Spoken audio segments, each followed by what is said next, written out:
បាទជំរាបសួរនិងសួស្តីទៅកាន់អ្នកដែលកំពុងតែទស្សនាវីដេអូនេះទាំងអស់គ្នាជាពិសេសអ្នកដែលកំពុងតែរៀនភាសាជប៉ុនហ្នឹងហើយចឹងអ្នកទាំងអស់គ្នាថ្ងៃនេះខ្ញុំសូមលើកយកឆ្នាំទាំង12 Unishi មកឲ្យអ្នកទាំងអស់គ្នាទស្សនាហើយនឹងបានរៀនផងដែរហ្នឹងហើយអ្នកទាំងអស់គ្នាខ្ញុំកាលមុនខ្ញុំធ្លាប់ផុសហើយតាំងពីជួបឆ្លើយខាថោះរោមសាញ់មីមេបូកការចកលណាហ្នឹងហើយឥឡូវខ្ញុំចូលមកដល់ពាក្យទី1នៅក្នុងការបញ្ចេញសំឡេង Nezumi សត្វកណ្ដុរហ្នឹងហើយនៅសត្វគោយើងហៅថា ushi ហ្នឹងហើយចឹងសត្វគោឬក៏ឆ្លូវណាចូលមកដល់ខាល tora ខ្លាឬក៏ឆ្នាំខាល tora ចូលមកដល់មួយទៀតគឺ usagi ឬក៏ usagi ឆ្នាំថោះឬសត្វទន្សាយ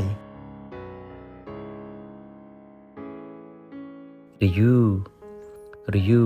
រោងឬក៏សត្វនាគហ្នឹងហើយចូលមកដល់ឆ្នាំម្សាញ់ឬក៏សត្វពស់ hebi ច្រឡំកុំមកច្រឡំមួយ ab បកាហ្នឹងហើយអ្នកទាំងអស់គ្នា hebi uma ឆ្នាំមមីឬក៏សត្វសេះហ្នឹងហើយ uma ហើយឆ្នាំមមែហ្នឹងហើយឆ្នាំមមែនៅក្នុងភាសាជប៉ុនអត់មានទេមានតែសត្វជាម hisuji ហ្នឹងហើយបើឆ្នាំមមែបើយើងចង់សត្វពែហ្មងគឺ yagi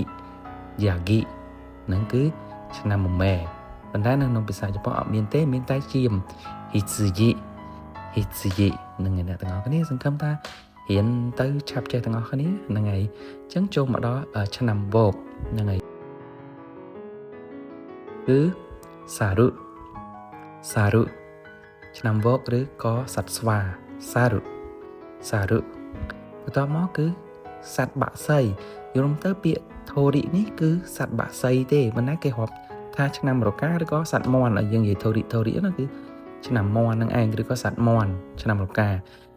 ធូរិប៉ុន្តែបើយើងនិយាយពាក្យថាមាន់ចំហ្មងគឺនីវ៉ាធូរិគឺគេខ្ជិលនិយាយវែងនីវ៉ាធូរិណាយើងចែកដាច់ទៅគឺនីវ៉ាធូរិសត្វមាន់តែនៅពេលដែលយើងយកមកកាត់ខ្លីគឺធូរិទេហ្នឹងហើយអ្នកទាំងអស់គ្នាចូលមកដល់ឆ្នាំចគឺអ៊ីនឺឆ្នាំចឬក៏សត្វឆ្កែហ្នឹងហើយអ្នកទាំងអស់គ្នាបន្តមកឆ្នាំកុលជប៉ុនអត់មានជ្រូកស្រុកទេគេរាប់ជ្រូកព្រៃចូលជាឆ្នាំកុលអញ្ចឹងជ្រូកព្រៃគឺអ៊ីណូស៊ីស៊ីហ្នឹងហើយបើយើងចង់ហៅជ្រូកស្រុកគឺប៊ូតាពាក្យហ្នឹងគឺស្រួលចំណាំដែរគឺប៊ូតាដល់ពេល